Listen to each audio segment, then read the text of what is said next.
මේගොල්ලෝ හතරවෙනි වීඩියෝ එකත් එක්ක එකතු වෙලා ඉන්නේ Figma ගැන ගේන වීඩියෝ සීරීස් එකේ. ඉතින් මට කලින් වීඩියෝ එකේ ෆ්‍රේම්ස් ගැන කියන්න අමතක වෙච්ච එකක් තියෙනවා. ඒක තමයි මේක කියන්නේ. ඉතින් ෆ්‍රේම්ස් වල අපිට තියෙනවා ඇඩ් කරගන්න කලින් ඒගොල්ලෝ හදපු සයිස් වල ෆ්‍රේම්ස්.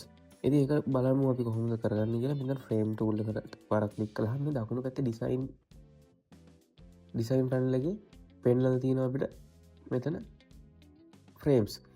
ඉතින් මෙතන තියෙනවා ෆෝන්, ඒ වගේම tablet, desktop, presentation, watch, paper, ඒ වගේ එක එක සයිස් වලට හදපු එක.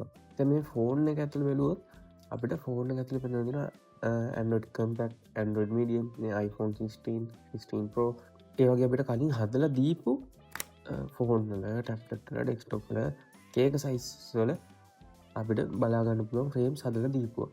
ඉතින් අපිට මේ වගේ එකක් අපිට මෙහෙම ක්ලික් කරලා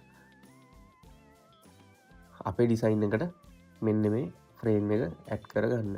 ඉතින් අපිට ඊට පස්සේ මේ මොබයිල් ෆෝන් එකක් ඩෙවලොප් කරනවා නම් ඒවට ඒ වගේ දේවල් වලට තමයි ඉතින් මේක වැදගත් වෙනවා. ඉතින් මොකද අපිට හරි සයිස් එකකින් ඒතකොට මේ ෆ්‍රේම් එක හදලා දෙන්න නිසා ඉතින් ඒ වගේම බලන්න අපිට ඊට පස්සේ පුළුවන් මේකට මෙතනින් අපේ ටූල්ස් යූස් කරලා අපිට පුළුවන් එක එක ඒවා අර කලින් වගේම ඇඩ් කරගන්න. ඒ කියන්නේ එක එක හැඩතල, ටෙක්ස්ට්, ඒ වගේ හැම දෙයක්ම මේකට ඇඩ් කරගන්න පුළුවන්.